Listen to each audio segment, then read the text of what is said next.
Donc on a essayé de mettre en place un éclairage qu'on appelle style Harcourt, qui est un éclairage très, très fort, très dirigé, à base de lampes. Bon, ici on essaie de le reproduire avec des flashs. Et le but c'est de reproduire le style Harcourt tel qu'il se pratique encore. La plus grande difficulté, c'est de réussir à avoir un lien de confiance avec le modèle pour qu'elle se sente à l'aise. Un modèle qui arrive, qui n'a jamais posé, va être stressé pendant au moins une demi-heure, 1 heure. Donc il faut arriver à ce qu'elle se décontracte pour arriver à être plus naturelle.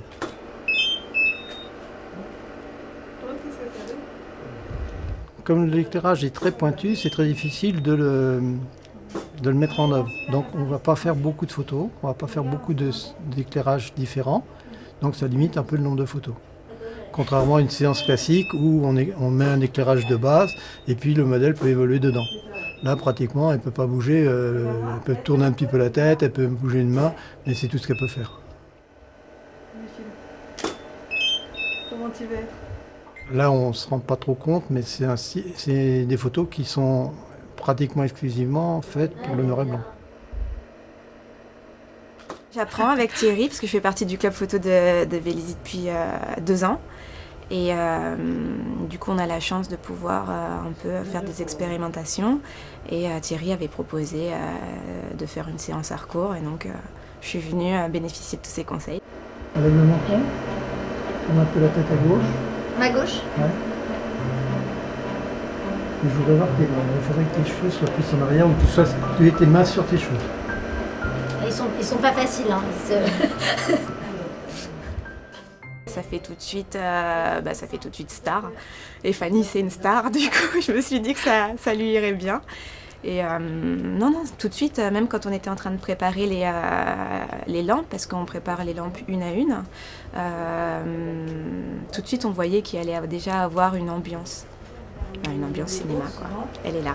Ce que ça veut dire, c'est que tu penses à une image que tu as vécue. Quand tu regardes sur les côtés, ça veut dire qu'un son que tu as entendu. Et quand tu regardes en bas... Le club photo, notamment Thierry et d'autres qui sont là depuis longtemps, sont très très impliqués pour transmettre. C'est vraiment une ambiance où on ressent vraiment la transmission, le partage de savoir. Et on se challenge aussi avec des défis, donc c'est chouette. Si tu lui apprends aussi comme ça, mais avec elle qui me regarde. Et la main, tu l'as question en tête? Voilà, elle est séparée. Comme ça? Juste les yeux, ouais. Juste comme ça? Là, je connais Aurore qui fait partie du club photo et elle m'a dit viens, ce serait sympa, on va tester.